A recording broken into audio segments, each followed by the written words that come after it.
Saludos, bienvenidos a una cápsula más de la voz científica del Colegio de Médicos y Cirujanos. De nuevo, como saben, estamos en el marco de nuestro Congreso Médico Nacional aquí en La Fortuna de San Carlos. Vamos a compartir un ratito en esta cápsula con un tema súper importante con la doctora Adriana Arias, que es médica especialista en ginecobstetricia con una subespecialidad en medicina materno-fetal. Adriana, bienvenida. Bueno, muchísimas Mucho gracias gusto por la estar con invitación, nosotros. doctor. Muchas gracias. Y hoy, pues, conversaste con los colegas sobre un tema importantísimo, ¿verdad? Que es la anemia en el embarazo, ¿verdad? Un tema que muchas veces lo dejamos pasar, ¿verdad? No lo conversamos como debe ser, no lo atendemos como debe ser. Entonces, tal vez, si nos querés contar un poco por qué decidiste traerlo, ¿verdad? ¿Por qué te pareció importante compartirlo con los médicos que estamos acá? Y a quienes nos están viendo en la casa, ¿por qué hay que estar ahí pendiente desde que nos damos cuenta que alguno en la familia o que si soy, ¿verdad? La persona que está embarazada se da cuenta porque tiene que vigilar, ¿verdad? Cómo está su hemoglobina y demás? Bueno, el por qué traer el tema nace de que cuando estábamos planteando el simposio, la idea era hablar de temas que afectaran la morbimortalidad materno-infantil. Entonces, aunque parece un tema muy simple, muy sencillo, pues cada día nos enfrentamos más a población anémica. Y la gente cuando habla de anemia, pues realmente no le da la importancia que realmente se merece, ni dimensiona las complicaciones que pueden surgir a partir de una anemia. Claro, no, importantísimo. ¿Cómo le podemos explicar a la gente que está en su casa, que nos ve, qué es la anemia? Bueno, la anemia, en palabras muy sencillas, es la disminución de la hemoglobina, que es las celulitas, bueno, los eritrocitos son las celulitas que transportan el oxígeno a todos los órganos de nuestro cuerpo. Entonces, la anemia es la disminución de la hemoglobina. Y en el embarazo, ¿por qué es tan importante vigilar? Porque obviamente una mamá anémica va a ser una mamá que va a estar más cansada de lo normal, pero eso no es lo más importante. Ya hay estudios que hablan que la anemia en el embarazo nos aumenta el riesgo de parto prematuro, de ruptura prematura de membranas, de bebés con bajo peso al nacer. Esos bebecitos tienen más riesgo de ingresar a una unidad de cuidados intensivos neonatales y sumamente importante, son bebés que también van a tener un mayor riesgo de alteraciones cognitivas que no se van a poder reponer en el periodo postnatal. O sea, un bebé que intraútero estuvo en un ambiente de anemia y deficiencia de hierro, por más que intentemos, no podemos reponer la parte cognitiva en el periodo postnatal. También son mamás que van a tener más riesgo de sangrar más en el posparto y de necesitar transfusiones. Claro, o sea, no es tan sencillo como algunos pueden pensar, ¿verdad?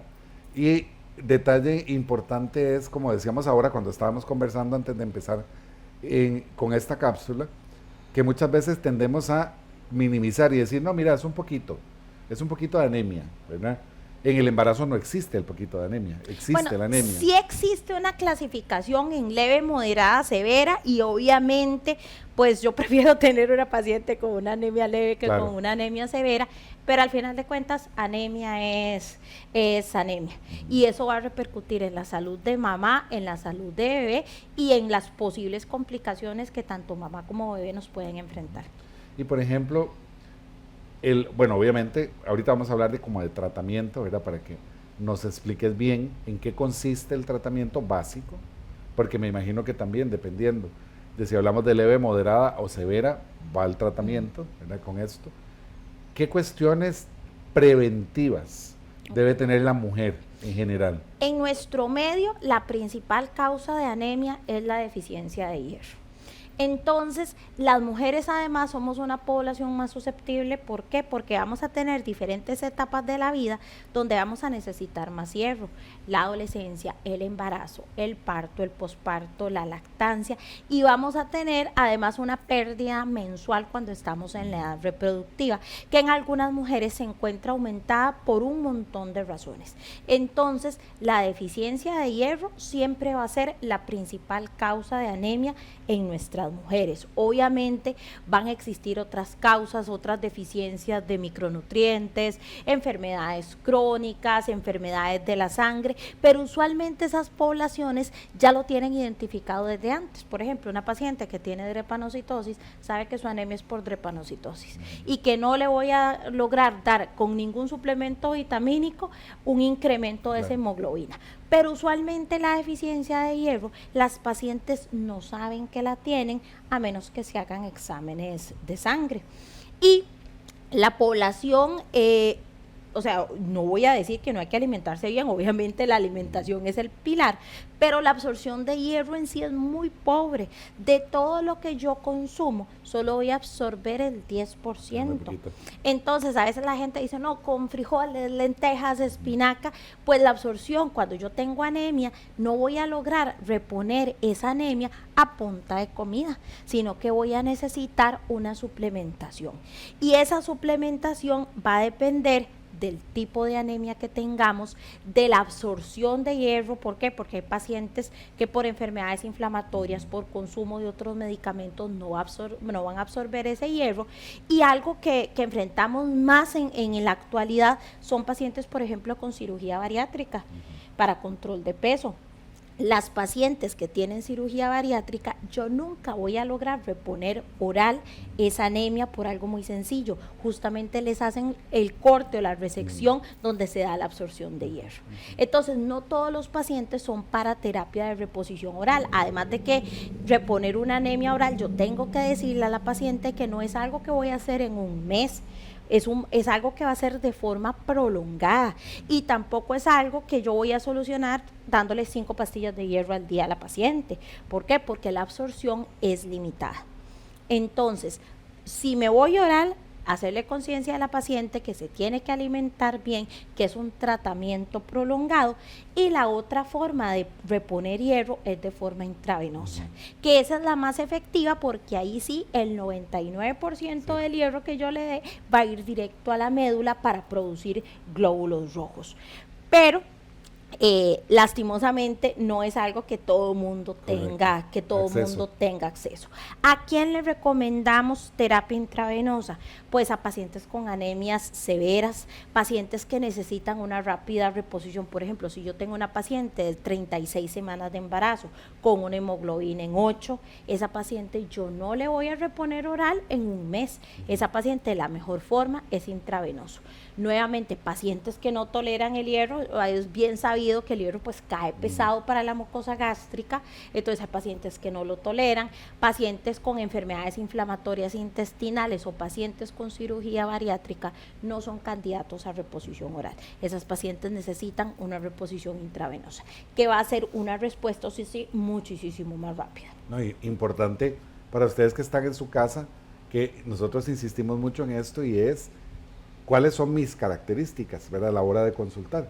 Porque, por ejemplo, si estamos hablando, como vos bien lo decís, de una mujer que ya tenga una enfermedad de fondo y que ahora se embaraza, pues obviamente toda esa historia es muy importante que se la comuniquen a su médico tratante, ¿verdad? Sí, y como yo le digo a los colegas, o sea, debemos tratar, aunque la paciente vaya a hacerse un Papa Nicolau, de averiguar cuál es su contexto, qué enfermedades tiene, cómo se alimenta, porque ¿qué es la idea? Hacer todas las reposiciones en el periodo preconcepcional. Claro. Evidentemente, pues cuando ya te llega embarazada, ahí tenés que tratar de arreglarles todo, claro, pero tenemos que ver el periodo preconcepcional como una ventana donde podemos mejorar el estado de salud de la paciente. Y Adriana, por ejemplo, porque bueno, lo hablamos obviamente en el contexto de embarazo, que es fundamental, porque hay un binomio, ¿verdad? O más, ¿verdad? Que tiene que obviamente asegurarse todo. Pero ¿qué pasa en la mujer que, por ejemplo, está entrando al climaterio, la menopausia, y que detectamos una anemia y no necesariamente hay una causa secundaria, por ejemplo, que no hay un sangrado uterino anormal, ¿verdad? Pues esas pacientes hay que estudiarlas porque nos concentramos mucho en la deficiencia de hierro, pero ya en grupos etarios un poco más avanzados tenemos que pensar en anemias de enfermedades crónicas, enfermedades autoinmunes, inclusive neoplasias que pueden ser la causa de una anemia. Entonces son pacientes que hay que sentarse, entrevistarlas, no solamente limitarnos a pedir un hemograma, sino valorar qué pruebas tenemos que mandarles para llegarle a cuál es la causa de esa anemia. Yo creo que un mensaje importante es la salud sexual y reproductiva como un todo, ¿verdad? En el que las pacientes, ustedes, ¿verdad? Mujeres, tienen que apropiarse de su consulta médica, ¿verdad? Y llegar a la consulta, que puede ser de medicina general o puede ser medicina especializada, y también decir, bueno, a mí me interesa conocer, ¿verdad? Cómo son mis procesos, porque muchas veces nunca se educaron, nunca se les explicó, ¿verdad? A mí, por ejemplo, me pasa mucho a veces en las consultas que llegan, no entienden los ciclos menstruales, por ejemplo, ¿verdad? Y a veces te encontrás una gente grande ya que nadie le explicó cómo se va, la típica pregunta de ¿todavía estoy ovulando o ya no ovulo? ¿Hasta cuándo dejo de ovular? ¿Verdad? Ya no tengo menstruaciones, todavía puedo ovular si no tengo menstruaciones. Todo este tipo de cosas. Entonces yo creo que es importantísimo ese acercamiento de todos nosotros, de todos los médicos, a la apertura de la mujer en la consulta, evacuarle todas las dudas que tenga, ¿verdad? Que es fundamental. Te agradezco muchísimo este ratito, ¿verdad? Este tema que de verdad se las trae, ¿verdad? Como yo te digo, hay mucho que hablar, ¿verdad? Te invito cordialmente a un programa ya más formal para que vayas y estés con nosotros. Y a ustedes, muchísimas gracias por acompañarnos en esta pequeña cápsula y nos seguimos viendo en el transcurso de estos días, porque hasta el viernes concluye el congreso. Entonces, vamos a tener bastante material para compartir con ustedes. Que tengas una feliz tarde. Muchísimas gracias. Ustedes también. Gracias.